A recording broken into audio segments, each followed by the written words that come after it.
Hi there, welcome back to Aidans Railways. Today this video revolves around repair work to a particular model. It's actually going to be a series of videos that I'm going to do over a period of time.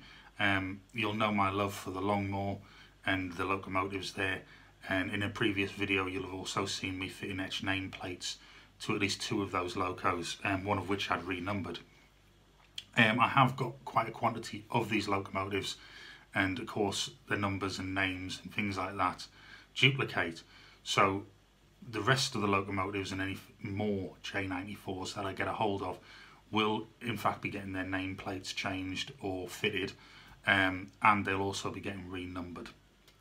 There's quite a list of locos that I'm going to do it to, but the next three locomotives that I've actually going to be working on over separate videos is one of them is a non-runner.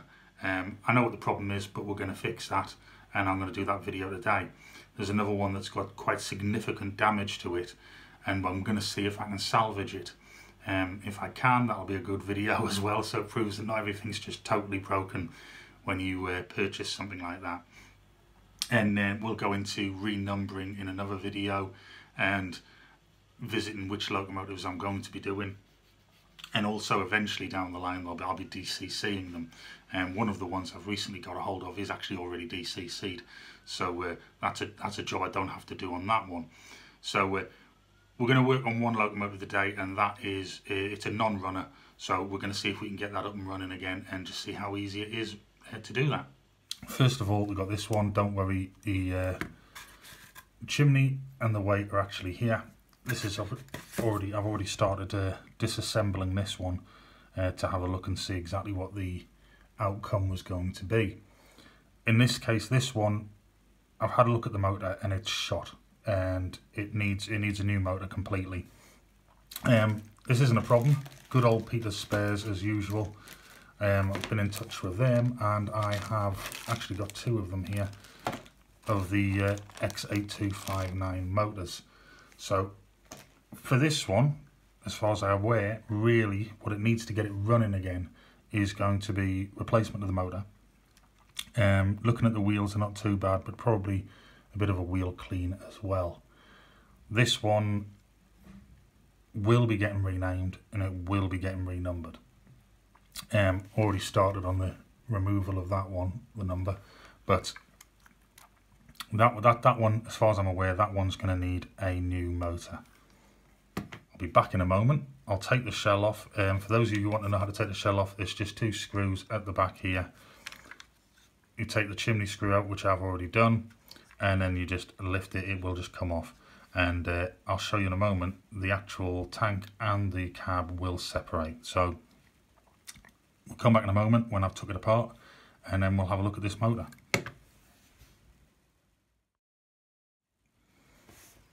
So you can see there, shell's off. They do separate. It depends if they've been glued or not by a previous keeper, but one of the things I'll do before this actually gets fully reassembled with the modified works and things like that is I will probably detail up this here. Some of them already have been done, but we'll get that detailed up so that it's nice and visible from outside. But this makes renumbering a lot easier. So I'm going to put these to one side. We're not going to need them for the moment.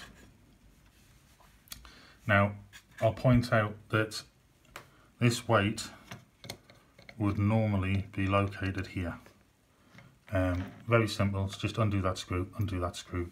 That wouldn't be there because you'd already have undone it and took it off, and then you just lift the weight off. That's as simple as that gets. So now what I need to do is undo these four screws here.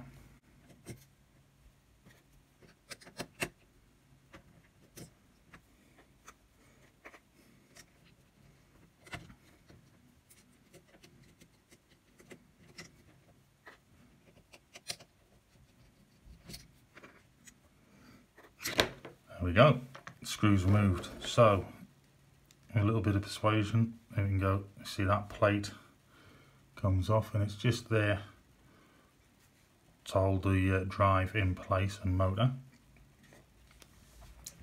This one here at the back, this one's a little bit more complicated. This one does hold down the rear of the motor, and it locates with a hole as well on the back of the motor, but two of the wires for the top of the motor actually thread through it, so when I do that it's still attached. Now I'm not entirely sure what the thinking is behind that, I really don't know, but that's how it is.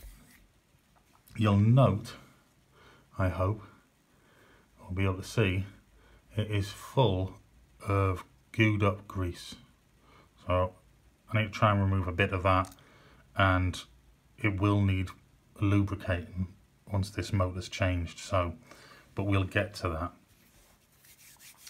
So first things first, what I need to do is I'm going to get one of the new motors.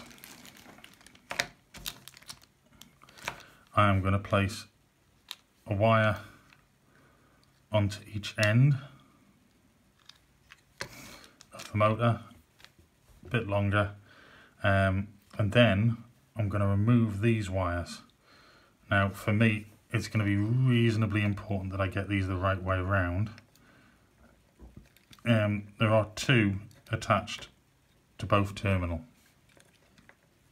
and that's basically just because of the pickups. But it's important that you keep the two that you remove from one side on that side, because you can't be mixing them up. It'll play havoc with polarity and it'll just cause a short.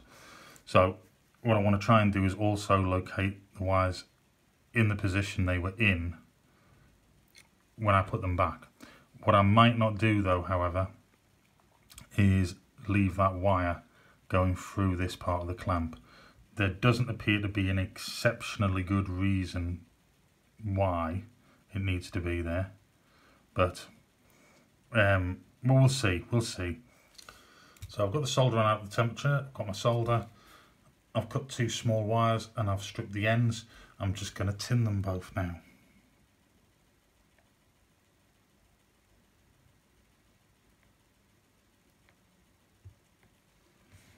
So I've placed the first wire onto one of the terminals, and now I just want to get it to solder on nice and neatly like that, very quick,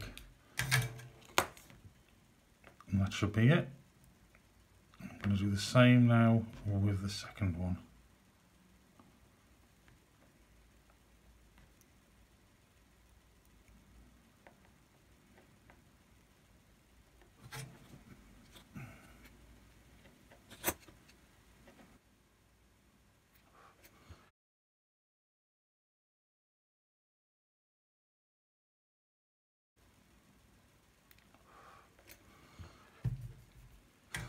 So I've got this, there we go, large pack here, which came from Machine Mart and was very cheap, so that certainly did it for me.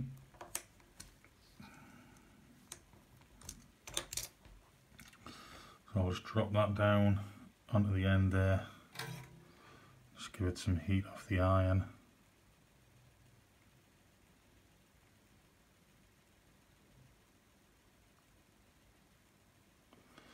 That's that one done.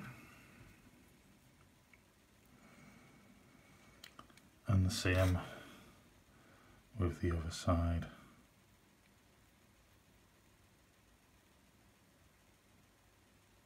Little bits of heat, don't need much. There we go, that one's done. So let's move on to the next stage. Got them out of the way. Now it's the loco. So this side is the bottom, right? So what I'm going to say is I'm going to work it on the rule of black's the bottom, red's the top. That's what I'm going to do. I've decided I'm going to put it in that way. Well, that's how I'm going to fix them anyway. So let's just get some heat on there. That's it, straight off. And we can see those two wires there. I'm not going to move on to taking the other side off yet until I've secured these ones. So I'm just going to wind these together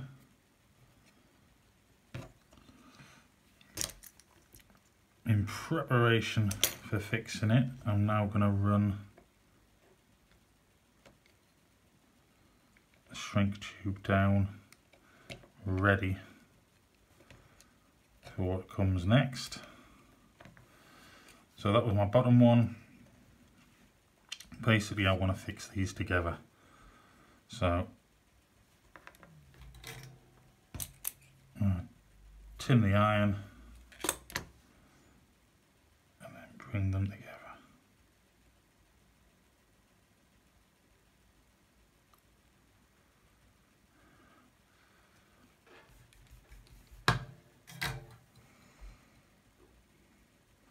And that there is fixed.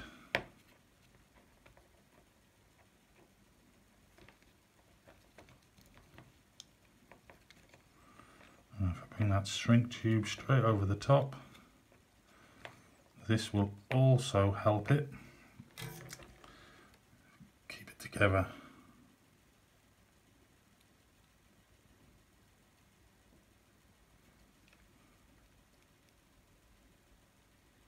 There we go.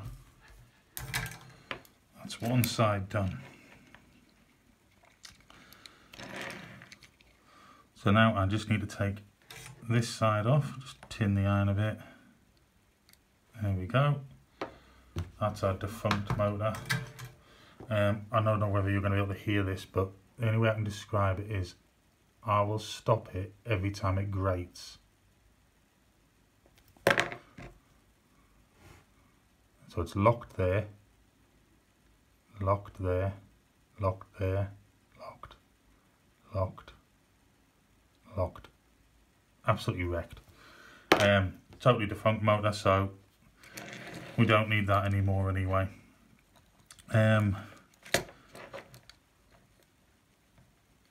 Let's have a look. I'm not entirely sure why they had threaded that through. It doesn't really matter for me anymore because I've extended the wires, so I'm not too worried about that anymore. I'm going to twist these together.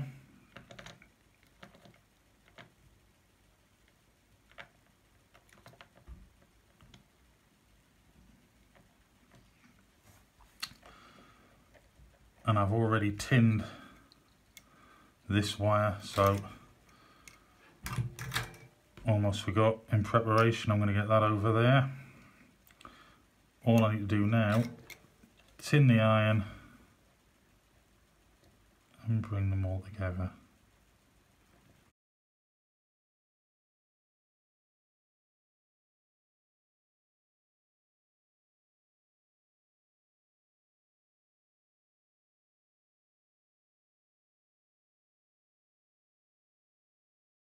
I'm sorry if you can't see this very well, but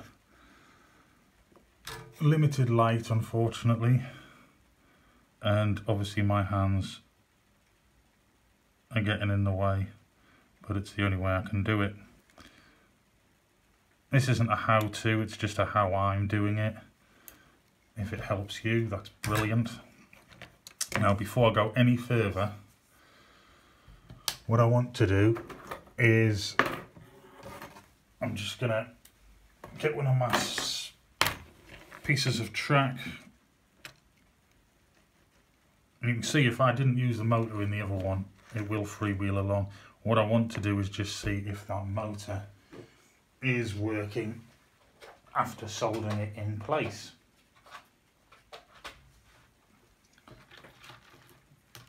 So I'm just going to attach some wires, basic controller,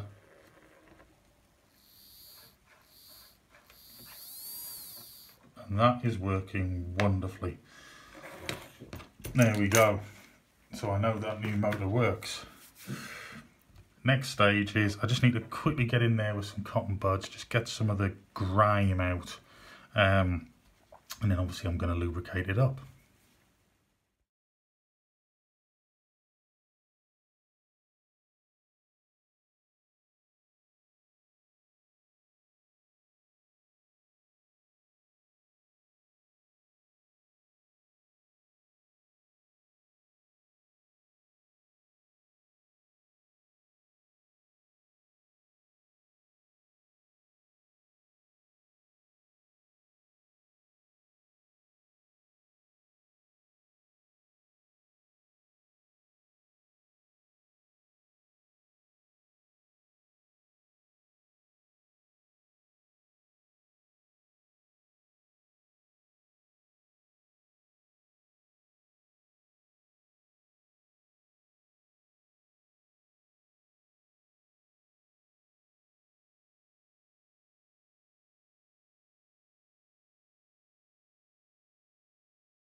Next, let's turn it around that way so I can see what I'm doing.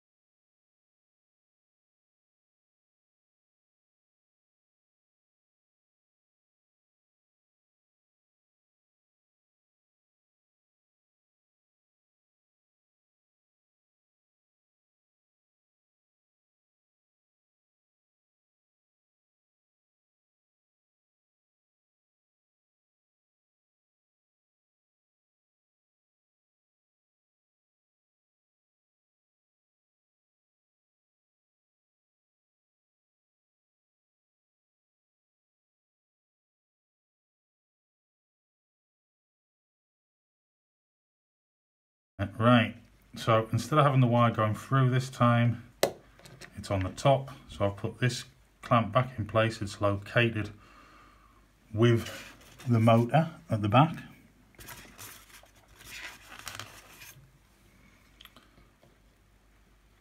Now it's just time to put these screws back in.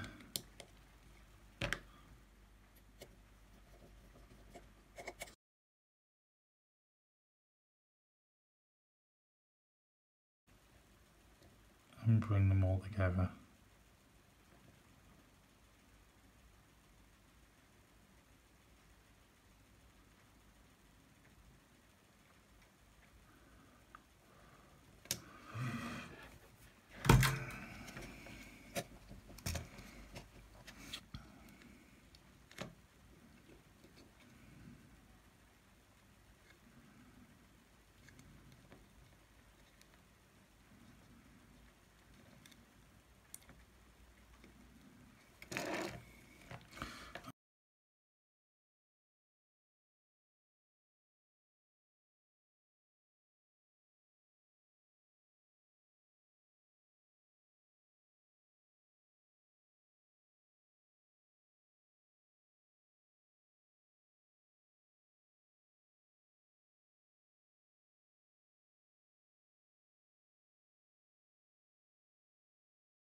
So I've brought the rolling rod out.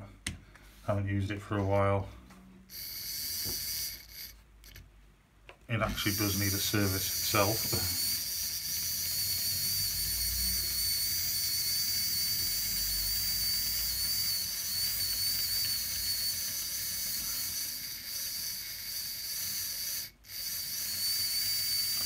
There we go.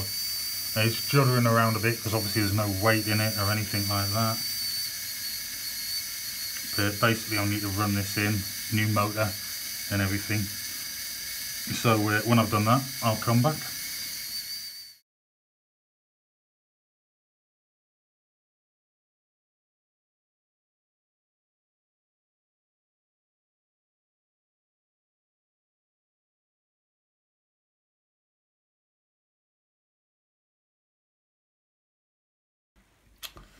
So good old cotton buds.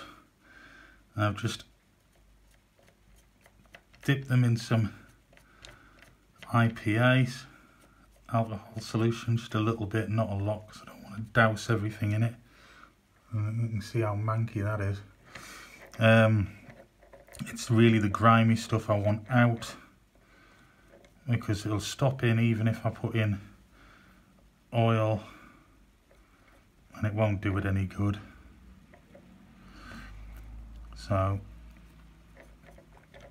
that's the vast amount of the. I mean, that's absolutely disgusting. Alright, so, but that's out now. Before I start putting it all back together, I've got one of these Gauge Master. I'm just going to put a couple of drops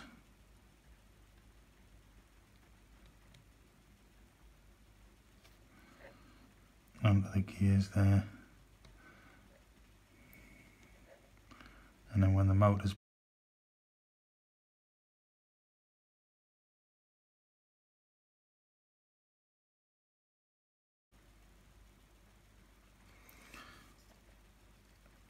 so the motor would locate like so. As soon as I've done that, the wheels have locked.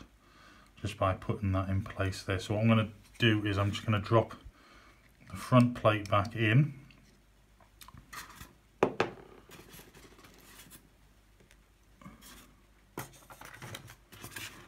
And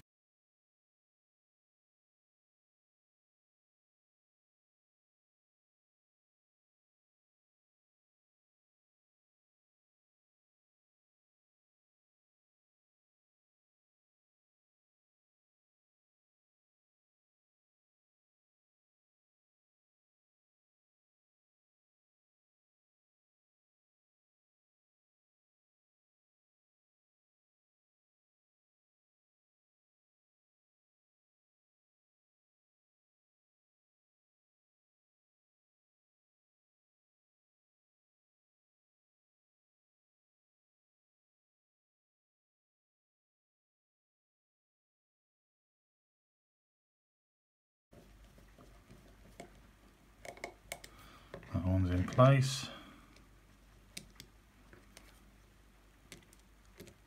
The last one for the motor. It would appear that my screwdriver has become magnetised.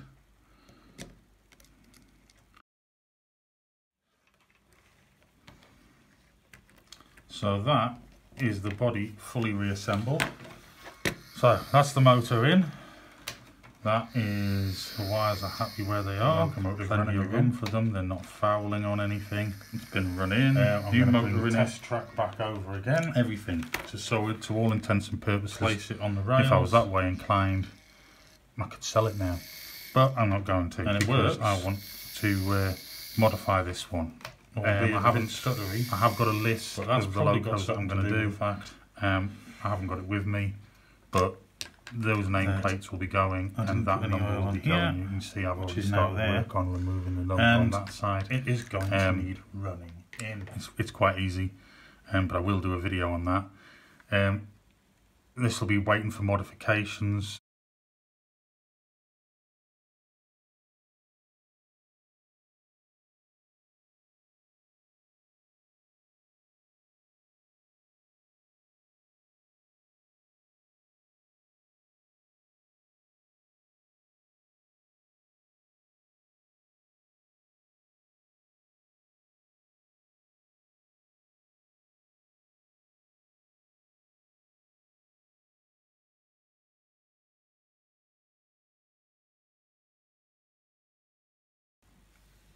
So that's had a run for about half an hour now, and as you can see,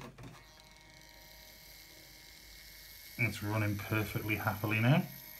So that was a loco that didn't run at all before. I mean, it did nothing. There was no power. The motor was absolutely goosed that was inside it.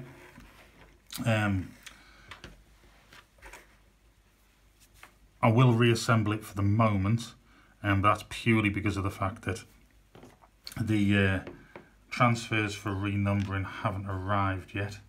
If I just place this back on here.